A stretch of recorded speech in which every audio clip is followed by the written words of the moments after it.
Hey everybody, what is going on? Hexalex here. Got another Master Duel video for you, coming at you with some Lunalight gameplay. This time it'll be from the Theme Chronicle event. Yeah, I was looking through my decks to see what anime-based deck I could play that was relatively unchanged in the event ban list, and I think Lunalight is a very good candidate. The only restrictions to this deck are that Liger Dancer and Masquerade are at 1. And I think Masquerade being at 1 is the bigger deal, but it's still searchable, so it's not the end of the world. A lot of people have talked about how Liger Dancer being at 1 has made the end board for this deck a lot weaker, but I actually don't think it's really that different at all, especially for the sake of this event. And I mean, at the end of the day, once the Liger Dancer sticks the board, then that's going to be very tough to deal with, even if it's only just the one. Now with this first game, I'm going to show you the kind of combo line I've been utilizing for this event to end on the Liger Dancer, plus some more disruptions and still an additional towers. Because, of course, Liger Dancer is not the only towers monster that we have in our Lunalight extra deck. Don't forget about Leo Dancer. It's not quite the same as Liger Dancer, but it can't be targeted or destroyed by card effects, so it's still pretty good to make, and I'm actually going to make one here. I'm going to make it with the polymerization, fusing everything on the field, and then I can use the Masquerade in order to add the polymerization back with the extra effect.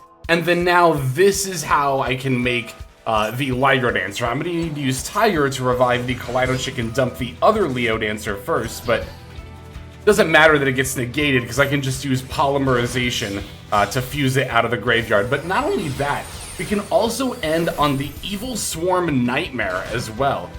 This is actually a pretty potent disruption card. Whenever our opponent special summons a monster, we can detach a material and turn it face down. So that way we don't have to rely on the Liger Dancer board wipe. When it comes to the Liger Dancer's board wipe, you really want to be saving this until like your opponent's battle phase, because the main way that people are going to be able to get over your Liger Dancer is by battling over the 3,800 attack points. But if you just wait to use Liger Dancer until they enter battle phase with their big monster, then you can just destroy it and you won't have anything to worry about. So yeah, I like having the Evil Swarm Nightmare as additional disruption to stop the end board without having to commit to the Liger Dancer's effect right away.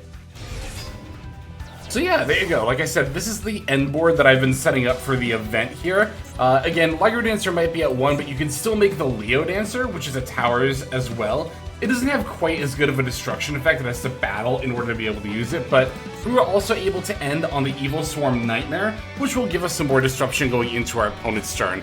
This opponent's going to be on Marincess, and there's not really going to be much they can do here. I'm going to go ahead and start turning their stuff face down as they special summon it.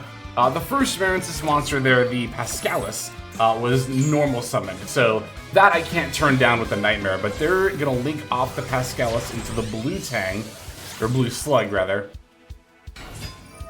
Which I could have stopped this effect with Ghost Bell, but I was just going to save it for the Coral Anemone if they were able to climb up to that. Battle Ocean, I can definitely get rid of the Crystal Heart with the Liger Dancer before it becomes an issue. The Silver Hound is going to negate the dive. I would have cut them off from as many of their extenders as possible. I'm going to force them to use the Spring Girl from hand, and then I'm going to use the Evil Swarm Nightmare to turn it face down. And again, at this point, even if they had another extender and linked into Coral Anemone, I could just use Ghost Bell to negate the Coral Anemone effect. And then, if they still somehow have even more extension after that, we'll just use the Liger Dancer board wipe to stop them from being able to go into Crystal Heart into their own Towers monster. So yeah, like I said, that's a pretty typical turn 1 game / end board for Lunalight in this event. Let's go and take a look at our next duel here. So this is a duel where we lost the coin flip, but our opponent's letting us go first anyway. They're on Millennium Exodia, which, I mean, pushes up glasses. Technically, the Millennium archetype wasn't in the anime. Okay, anyway. Yeah, they've selected to go second here, so there'll be another going first game for us.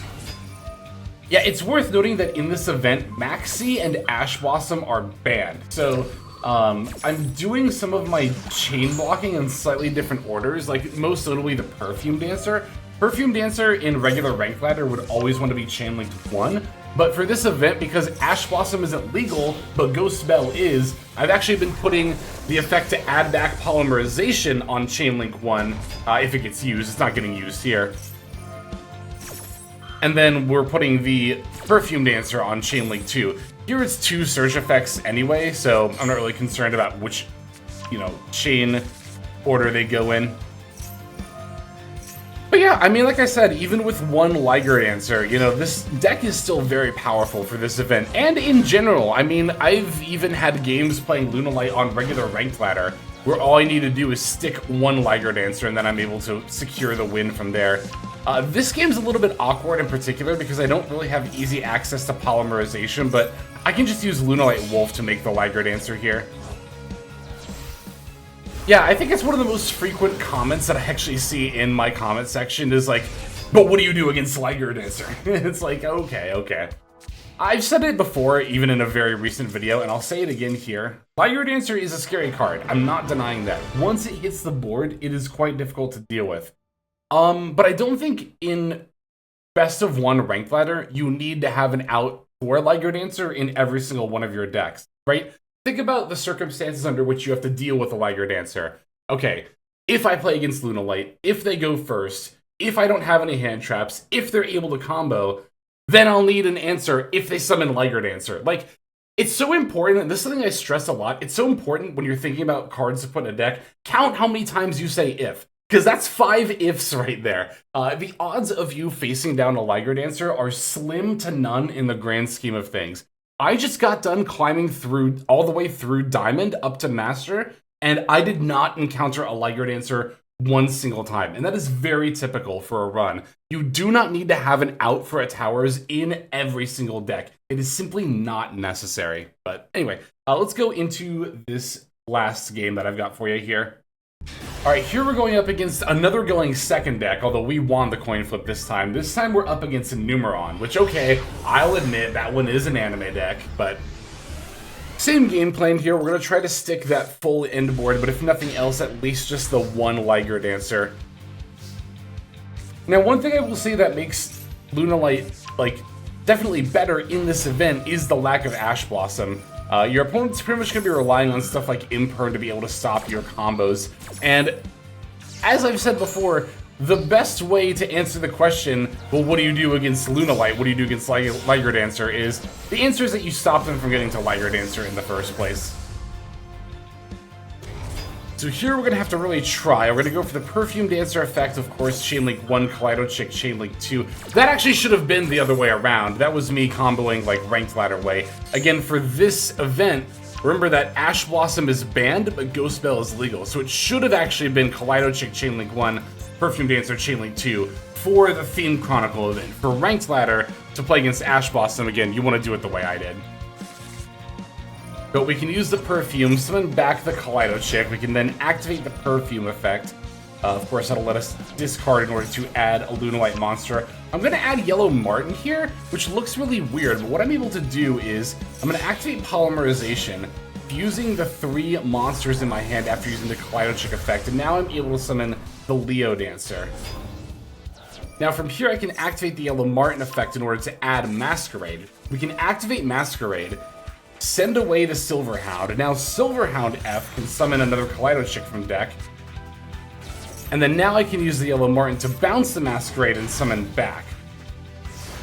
Although I think I locked myself into fusions at some point here because I wasn't able to overlay into the Yellow Martin. Was it the Silverhound effect? Yeah, Silverhound locks you into Lunalight monsters from the extra deck. So yeah, I forgot about that lock. I thought I was going to be able to end on the Evil Swarm Nightmare here, but no such luck.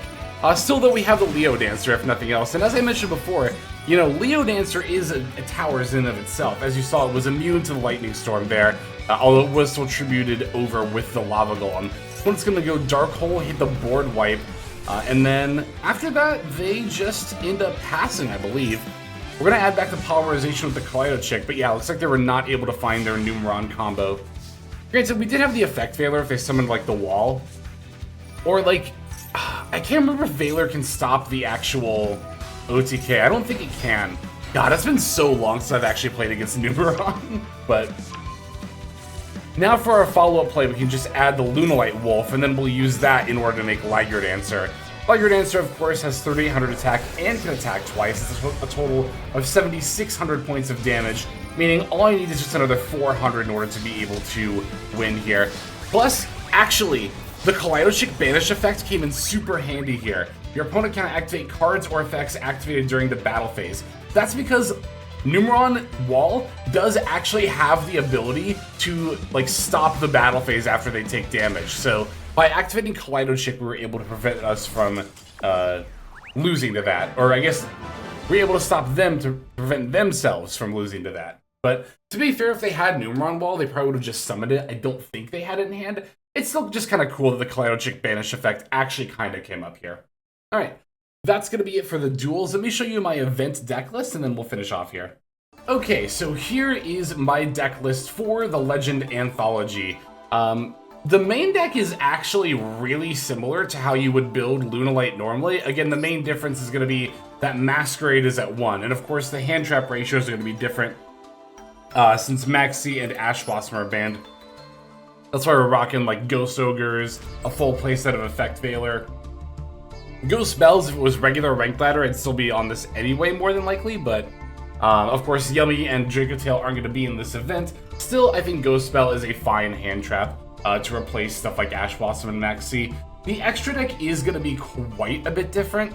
Not just because the Liger Dancer is at 1, but also because you're not going to have access to a lot of your generic, Link stuff. So that's why we're on weird cards like Access Code, the Blackluster Soldier Link 3.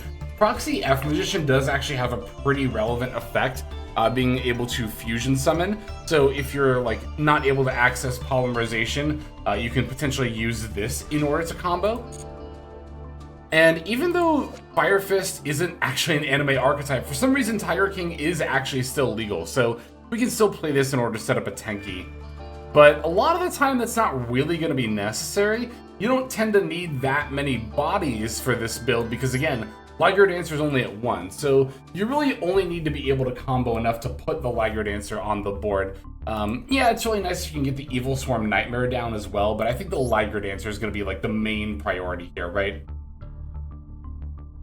Otherwise, like I said, it's fairly standard for what you would see for Lunalight on regular ranked ladder. Rocking the full playset of Heavy Poly. We got the full playset of Tenki, which is still legal for this event as well. Again, the Masquerade at 1 for the main deck is going to be the big main difference there. But yeah, as far as like decks for the Legend Anthology go, I think Lunalight is a great one because it doesn't really lose out on that much compared to some other decks. DDD is going to be the best one. Of course, it's pretty much untouched for this event, but I didn't really want to craft DDD stuff, so I just went with Lunalight instead. But yeah, I think that's just about going to go ahead and do it. Thank you, as always, for checking out this video, especially all the way to the end. And let's go ahead and thank our YouTube members and Patreon subscribers during the outro here.